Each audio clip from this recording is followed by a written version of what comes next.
Una réplica por 3 minutos, senador Petro, porque usted fue el que comenzó. Y seguiré comenzando, pierda cuidado.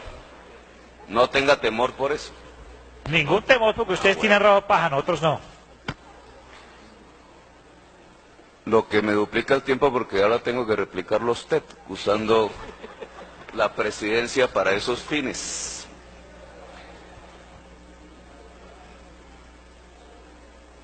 Si yo quisiera preguntar, ¿hay herederos políticos en este Congreso de los pájaros? ¿Qué me contestarían? ¿Quién se inventó los pájaros en Colombia?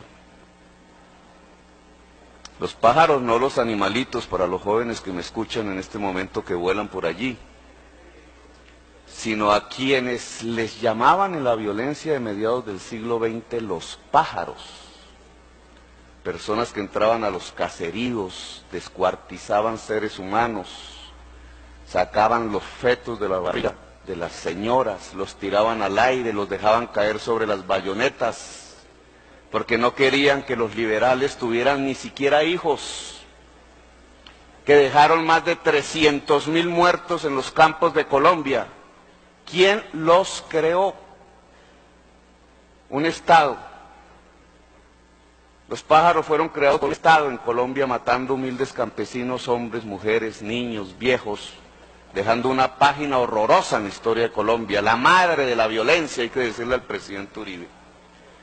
¿Y de qué partido era el presidente que permitió que se construyeran los pájaros en Colombia? ¿Ese partido alguna vez le ha pedido excusas a los colombianos por esos hechos?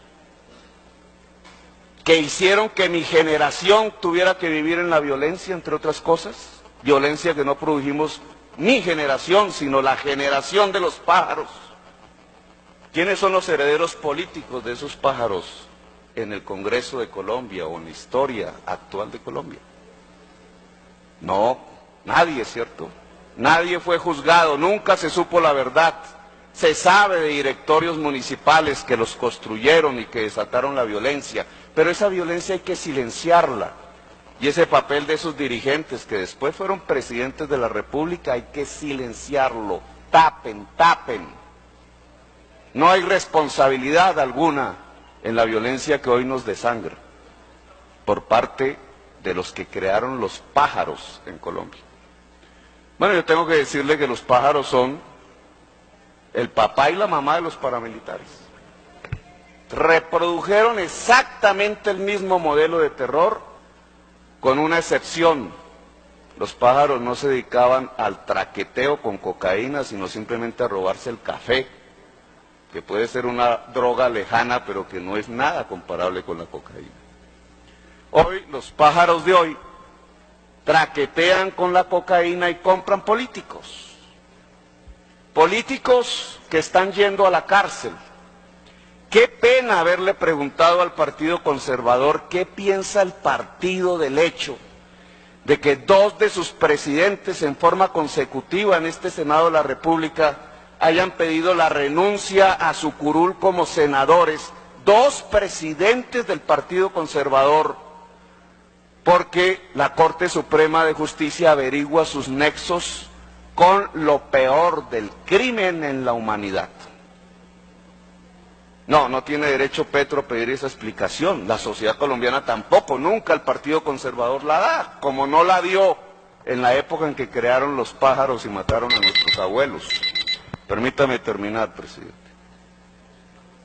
Bueno, yo le tengo que decir a usted que por el hecho de ser del M-19 yo sí me creo con autoridad moral para decirlo. Primero porque es una calumnia la suya cuando dicen que no pagamos la cárcel. Yo pagué 1 año y medio de cárcel y no salí de allí por ningún perdón o amnistía, sino por condena cumplida, condena impuesta por un general de la República. ¿Sabe usted en el derecho internacional humanitario, en las normas de la civilización humana, si es permisible que un muchacho sea condenado siendo él civil por un general? Pues no es permisible en la civilización humana, sin embargo yo fui condenado por un general. y fui condenado por un general previa tortura en la escuela de caballería durante 7 días consecutivos. No tengo autoridad moral, porque fui torturado simplemente porque siendo concejal del municipio de Zipaquirá me atreví a luchar contra el estado de sitio y las formas dictatoriales que se habían impuesto en la Constitución del 86. No, el que peleó contra las dictaduras y el estado de sitio no tiene autoridad moral ahora para exigirles que nos expliquen qué es lo que pasa con los presidentes del Partido Conservador. Peor aún, y déjeme terminar, señor presidente, peor aún, resulta que ustedes y nosotros hicimos un pacto, empeñamos la palabra, ustedes con sus dirigentes, nosotros con nuestros dirigentes, algunos de los cuales son funcionarios de este gobierno. La palabra empeñada era que íbamos a respetar mutuamente y colectivamente la Constitución de 1991 que hicimos mayoritariamente ustedes y nosotros. Álvaro Gómez Hurtado y Antonio Navarro Wolf. ¿Quién mató a Álvaro Gómez Hurtado? ¿Quién quemó el Palacio de Justicia? Léalo en el proceso. ¿Quién quemó, señor Salazar, el Palacio de Justicia? Vamos a repetir como loros el discurso del presidente, que no se ha atrevido ni a mirar las páginas del proceso judicial. ¿Quién mató a los magistrados? ¿Usted sabe quién los mató? ¿Ha mirado las pruebas de balística que los técnicos del Poder Judicial realizaron sobre los cuerpos de los magistrados y descubrieron de qué armas salían y quién las disparó? No, hay que generar la confusión para que Petro no les pueda pedir la explicación de qué piensa el Partido Conservador de lo que les está pasando. Bueno, yo le tengo que decir que la misma alianza que quemó, que mató a los magistrados, que ya había matado a Rodrigo Lara Bonilla, que después mató a Luis Carlos Galán, que después mató a Carlos Pizarro, esa misma alianza es la que se está develando por la actual Corte Suprema de Justicia. Son los mismos, los mismitos narcotraficantes aliados a líderes políticos tradicionales de este país. Duele el poder. Y como es esa misma alianza... Senador, qué pena, pero usted está haciendo una disertación y pidió una réplica. Tiene la palabra el senador Aurelio Irragorri.